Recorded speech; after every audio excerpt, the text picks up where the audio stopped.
2 pekan sudah pembatasan sosial berskala besar transisi di DKI setelah diberlakukan sejak 5 Juni lalu. Gubernur DKI Jakarta Anies Baswedan akan memutuskan apakah PSBB transisi diperpanjang atau benar-benar dihentikan.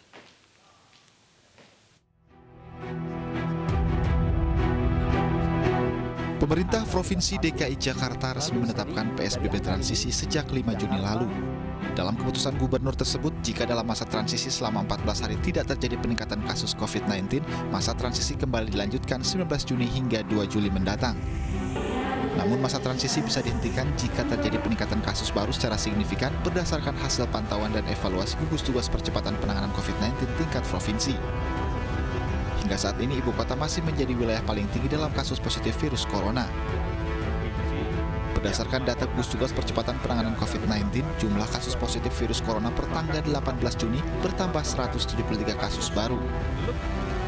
Dengan penambahan tersebut, jumlah kasus positif corona di Jakarta menjadi 9.385, dengan pasien dirawat 1.377 dan 4.592 dinyatakan sembuh. Gubernur DKI Jakarta Anies Baswedan memang baru akan mengumumkan akankah PSBB transisi diperpanjang hari ini atau justru kembali ke PSBB awal.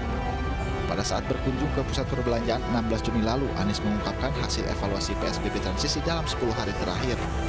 Mungkinkah kita kembali ke masa PSBB? Tidak ada kemungkinan yang ditutup. Karena itulah kenapa kita katakan bahwa ini adalah masa transisi, dan masa transisi itu akan bisa memasuki fase sehat, aman, produktif jika indikator-indikator kesehatan masyarakat, indikator epidemiologi menunjukkan bahwa adanya kegiatan ekonomi, sosial, budaya tidak berdampak negatif kepada keselamatan warga. Sejauh ini, di dalam evaluasi selama 1 minggu terakhir, 10 hari terakhir, indikator itu tidak nampak. Artinya kita sekarang bisa berkata bahwa selama 1 minggu ini tidak ada tanda-tanda yang menunjukkan kita akan kembali ke PSBB. PSBB transisi meliputi bidang tempat kegiatan ibadah, fasilitas umum, kegiatan sosial dan budaya, hingga pergerakan orang menggunakan moda transportasi. Tim Liputan iNews melaporkan.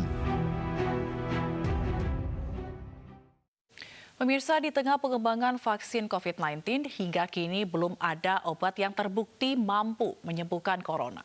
Klaim yang dilakukan sejumlah pihak dinilai sebagai pembohongan publik.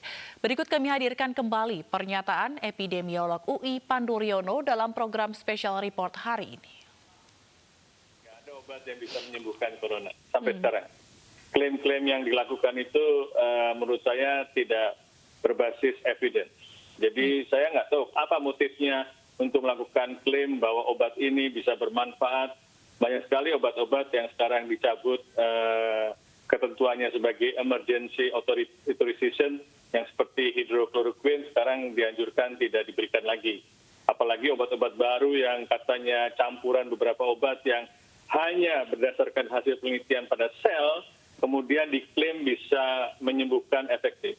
Saya kira itu suatu pembohongan kepada publik, karena itu tidak berbasis bukti ilmiah yang sudah standar yang kita berlakukan. Jadi kita perlu pertanyakan apa tujuannya mengklaim seperti itu.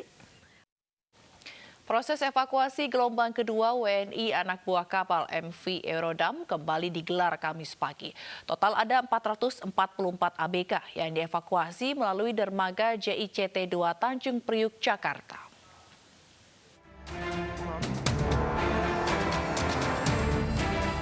Evakuasi terhadap WNI ABK kapal Eurodam kembali dilanjutkan pada Kamis siang.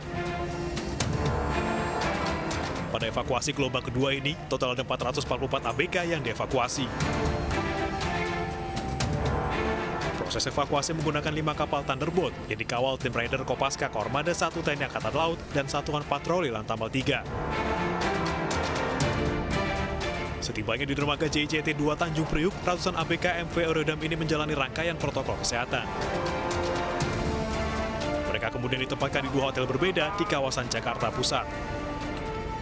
Hari ini kita bagi dua, satunya ada di Hotel Pullman, kemudian ada hotel di Novotel Gajah Mada. Kita atur, dan itu di hotel pun mereka dalam satu kamar pun tidak hanya satu orang, satu kamar. Ini untuk menjaga agar mereka melakukan isolasi mandiri, tetap kita ikuti aturan protokol, karena kita tidak menginginkan ada klaster baru. Para ABK ini diperbolehkan pulang ke kampung halaman masing-masing jika hasil tes coronanya negatif. Sementara yang positif corona akan dirujuk ke Rumah Sakit Darurat Wisma Atlet Jakarta. Sebelumnya evakuasi gelombang pertama telah dilakukan kepada 434 ABK pada Rabu siang di dermaga JCT 2 Pelabuhan Tanjung Priuk. Dari Jakarta, Linda Konsieki, Damar Wicaksono, Seprio Donaldi, iNews melaporkan.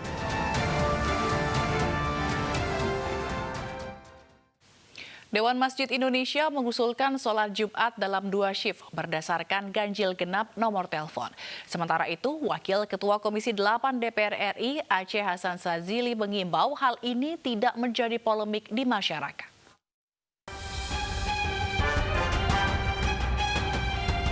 Di masa transisi new normal, pemerintah telah mengizinkan tempat ibadah dibuka dengan kapasitas 50%.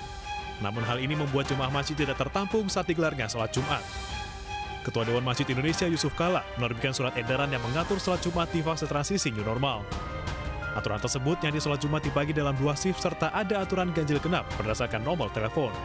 Ada kecerobohan masif dan kolektif karena masyarakat atau jamaah kemudian menggelar sajadah di jalan ketika melaksanakan sholat Jumat itu, dan jalan ini memiliki risiko yang cukup tinggi terhadap penularan COVID itu. Karena itu sekarang DMI menganjurkan untuk di daerah yang keempat ini diantaranya pelaksanaan Jumatan dengan 2 gelombang.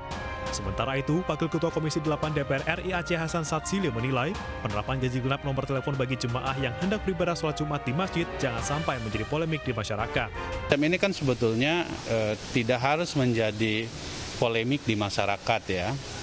Yang terpenting menurut saya adalah bahwa ibadah tetap bisa dilakukan secara benar menurut hukum fikihnya, tetapi juga melindungi diri dari berbagai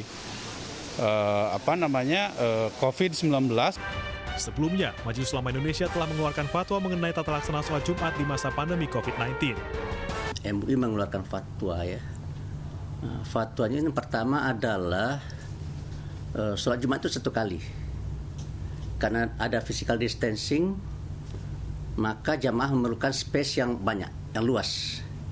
Nah, oleh karena itu kita meminta kepada pengurus masjid, kepada tokoh-tokoh umat dan kepada pemerintah untuk menyediakan tempat-tempat sholat. Dalam fatwa Majelis Ulama Indonesia, sholat Jumat hanya dilaksanakan di 1 masjid dalam 1 kawasan. Jika masjid tidak mampu menampung jemaah, maka sholat Jumat bisa dilaksanakan di tempat lain seperti musola atau gedung dan dianjurkan untuk mengganti dengan sholat zuhur. Sementara daerah zona merah tidak direkomendasikan untuk menggelar sholat Jumat di masjid. Tim Liputan iNews melaporkan.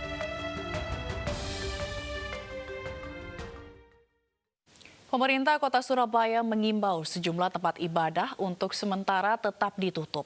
Hal ini dilakukan karena ada warga positif COVID-19 yang tinggal di dekat rumah ibadah.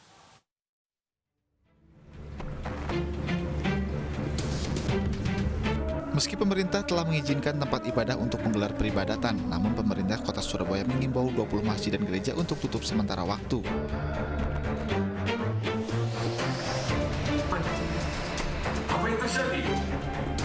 Hal ini dilakukan karena di setiap tempat ibadah tersebut masih ada warga yang terkonfirmasi positif COVID-19.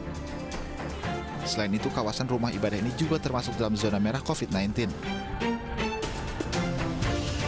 Tempat-tempat ibadah itu di mana tempat domisili warga yang saat ini masih terkonfirm positif beberapa blok. Jadi kita overlay ya antara domisili yang konfirm warga yang konfirm dengan tempat ibadah tersebut, jadi itu cukup berdekatan. 20 masjid dan gereja ini dapat digunakan kembali jika warga yang terkonfirmasi COVID-19 telah sembuh. Dari Surabaya, Jawa Timur, Hari Tambayong, iNews melaporkan.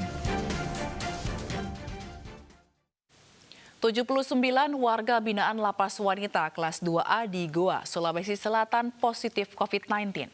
Gugus Tugas Percepatan Penanganan COVID-19 pun melakukan swab tes massal kepada seluruh warga binaan dan petugas lapas.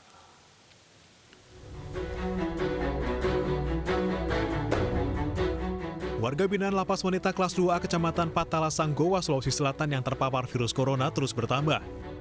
Sebelumnya, 62 narapidana wanita tengah menjalani perawatan di Rumah Sakit Dadi, Makassar, Sulawesi Selatan karena positif COVID-19. Jumlah penderita corona bertambah setelah gugus tugas percepatan penanganan COVID-19 melakukan swab tes ke penghuni lapas lainnya. Hasilnya pagi tadi diketahui 17 napi wanita tertular virus corona. Hingga kini, total warga binaan kelas 2A Patalasang yang terpapar virus corona mencapai 79 orang. Ya, mudah-mudahan segera diselesaikan, semua warga binaan dipastikan dia tidak terpapar atau tidak. Ya, hari ini kita lakukan swab. Ya, hari ini yang tersisa itu ada 72. Selain memeriksa narapidana dan juga petugas lapas, gugus tugas juga melakukan penyemprotan di dalam lapas dan memberikan vitamin peningkat daya tahan tubuh kepada tahanan wanita yang tidak tertular. Dari Goa, Sulawesi Selatan, Bukma, iNews melaporkan.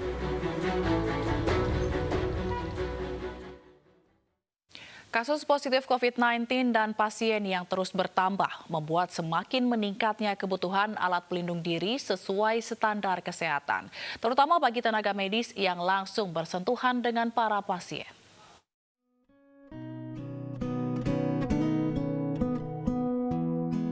Kebutuhan alat pelindung diri semakin meningkat seiring bertambahnya pasien positif COVID-19 yang dirawat di rumah sakit. Selain hazmat suit dan pelindung wajah, tenaga medis masih membutuhkan masker bedah, sarung tangan, hand sanitizer, dan cairan disinfektan. Kebutuhan ini pun dijawab MNC Peduli dengan menyalurkan bantuan alat pelindung diri ini, termasuk vitamin ke Rumah Sakit Darurat COVID-19 Wisma Atlet dan RSUP Persahabatan.